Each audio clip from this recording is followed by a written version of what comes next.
আসসালামু আলাইকুম technology people, চলে আসলাম টুডেস টেকনোলজির আরো একটা নতুন ভিডিও নিয়ে। সাথে আছি আমি আলামিন ফ্রম আলামিন কম্পিউটার ওয়ার্ল্ড। বন্ধুগণ, আজকে আমরা শিখতে যাচ্ছি কিভাবে বিজিবি অর্থাৎ বর্ডার গার্ড বাংলাদেশের সিপাই জিডি পদে আবেদন করতে পারবেন। তো কথা না বাড়িয়ে চলুন শুরু করা যাক।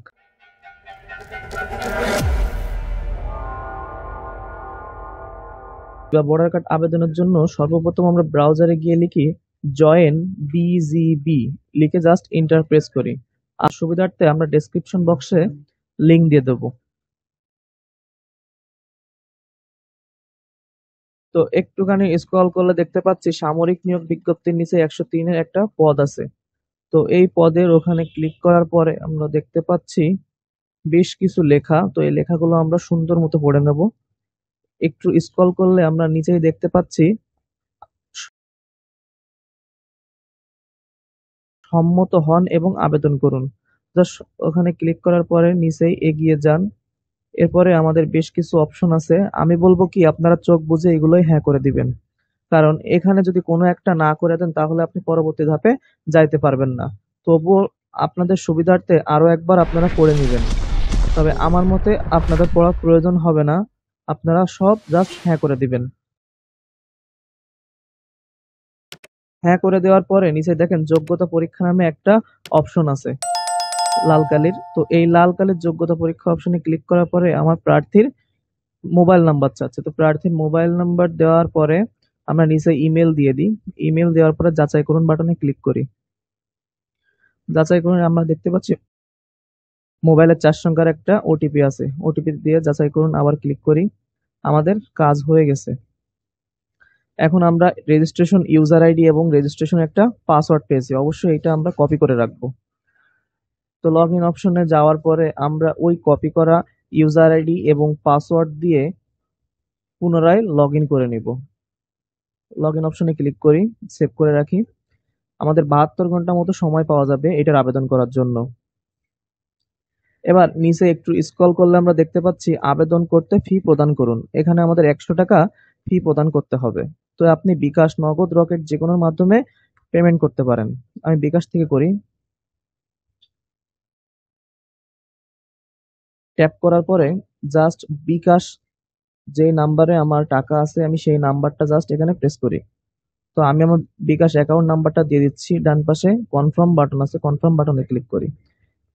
এবার মোবাইলে আমার যে 6 সংখ্যার ওটিপি আছে বা ভেরিফিকেশন কোড, সেই 6 সংখ্যার ওটিপি প্রেরণ করে আমরা কনফার্ম বাটনে ক্লিক করি। আবার বিকাশের পিন দিয়ে কনফার্ম বাটনে আবারও ক্লিক করি। আমাদের পেমেন্ট হয়ে গেছে। এখন আমরা দেখতে পাচ্ছি পেমেন্ট স্ট্যাটাস পেইড। আপনার আবেদন সম্পূর্ণ করুন অপশনে ক্লিক করার পরে আমরা এসএসসি এবং এইচএসসি এর সম্পূর্ণ তথ্যগুলো এখানে প্রেরণ করব। প্রথমে শিক্ষা বোর্ড, তারপরে পরীক্ষার সন, রোল নাম্বার, রেজিস্ট্রেশন নাম্বার, এই সব কিছু দিতে হবে। একইভাবে এইচএসসিটাও আমরা প্রদান করব।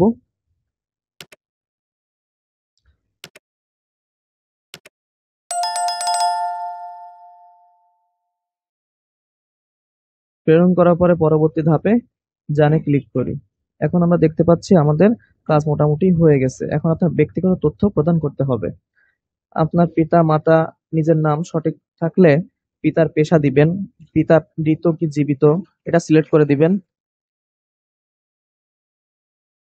তো আমার পিতার পেশা একজন কৃষক, এজন্য অন্যান্য সেবা থেকে আমি কৃষক সিলেক্ট করি। এরপরে দেখেন পিতা বিজিবি, সেনাবাহিনী, বিমান বাহিনী বা পুলিশ এই ধরনের কোনো চাকরি থেকে চাকরিচ্যুত বা চাকরি হারিয়েছে কিনা, তো আমরা না অপশনে ক্লিক করে দেবো। মাতারটাও একই ভাবে দিয়ে দিই, গৃহিণী, জীবিত।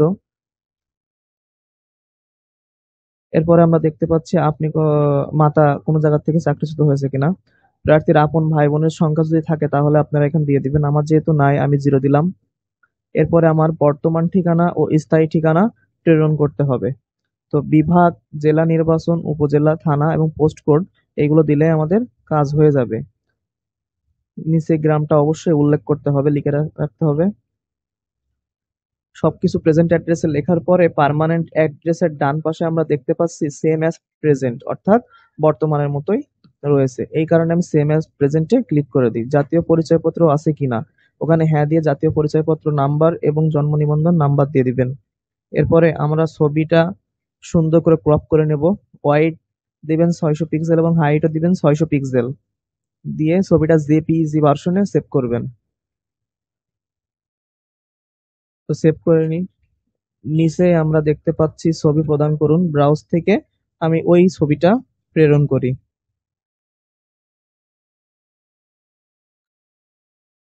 ওপেন করার পরে আমরা সবকিছু আবারও দেখে নেব, নিকট আত্মীয় কেউ বিমান বাহিনীতে আছে কিনা এইগুলো আমরা দেখব।